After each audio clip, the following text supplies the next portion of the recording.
Sandra May Carr-Moore, medical doctor, trained with too many credits and still yet to be assigned to a list of residency.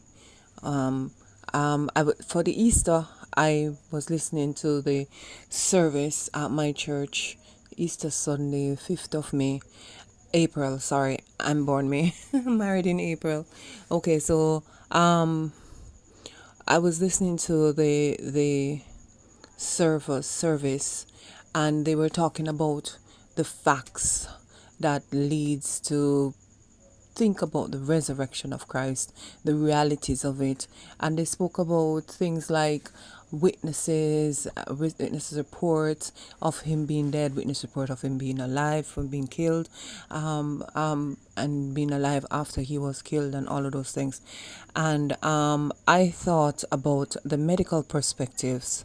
The women were the ones who, for the most part, looked after the ill persons that were sick in the culture, and so they would not only be the ones to prepare the meals using all of the recommendations that they have learned and passed down from the generations, but they were also the ones that use the herbs and spices to bring healing to the persons when they become ill, and would have the knowledge on how to preserve bodies, so as not to destroy the body, but also not to cross contaminate.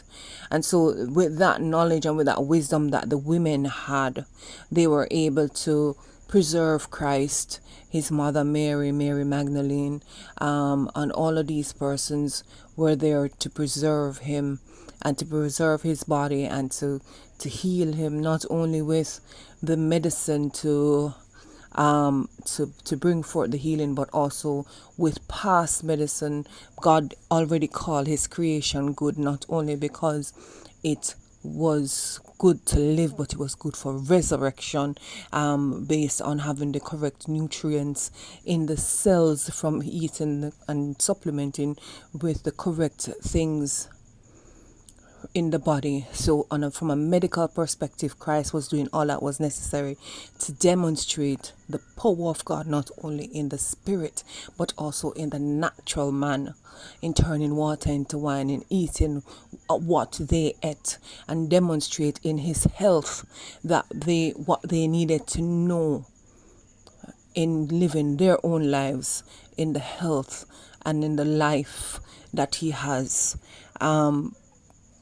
in himself. So when he died, he would have had the good source in his cells to bring forth to bring forth the input that God would need to bring forth the resurrection, because man was just, the Bible speaks of Adam being just there, formed but with no life in him, and God blew his breath within him. So if God could just stoops and form Adam, then it was been nothing for God to use the good source and the good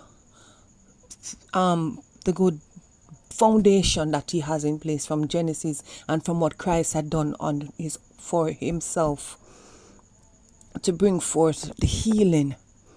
And I think this is one of the things that my husband and I were maybe would discuss. He's now, may his soul rest in God, he's now deceased, and I believe in miracles of resurrection, but I also believe that, as the Bible speaks about faith without works, that there are things that we need to do in order to give God the tools that he needs to bring forth his miracle and his resurrection. It's like going to the extreme to explain it, to say I am here knowing God is going to resurrect me if I have my supplements and I do what is necessary to keep myself healthy, and then I go about not doing it. It brings you not only to the place of surrender to the miracle of the resurrection and the miracle of new life, but also to surrender to the real practical things that we have to do for ourselves daily in order to remain healthy, to keep healthy, and to set that level of good example for the people that we have watching us daily, because we all have a set of people that watch us, and although they may not come in the correct way, but they are influenced by what it is that we do, for the good or for the bad.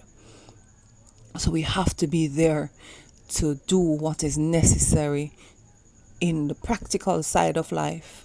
And that's why I love Fellowship Tabernacle, and I've chosen them as my home church, because they are very practical. You can go and you can hear every message and you can dissect it on your own, and it does get dissected to show what are the practical ways. And it not only goes individual, it goes macro, meso, micro, and there are sources, persons, pastors that you can speak with. They have a psychological center that you can have the professionals assist you to speak with someone who is professional. You can have your high level, high value brain that you need to do all the things that you need to do when you go to like a cobbler. You have to go to professionals to deal with the professional aspects and situations that you have in your life. So, as we worship and celebrate the resurrection and the Easter season, let it be transcended to the rest of your life, to be the best that you can be, for looking after yourself and helping others, and to ask for help whenever you need it. It is the best thing that you can do if you're unsure. Ask for help. Blessings.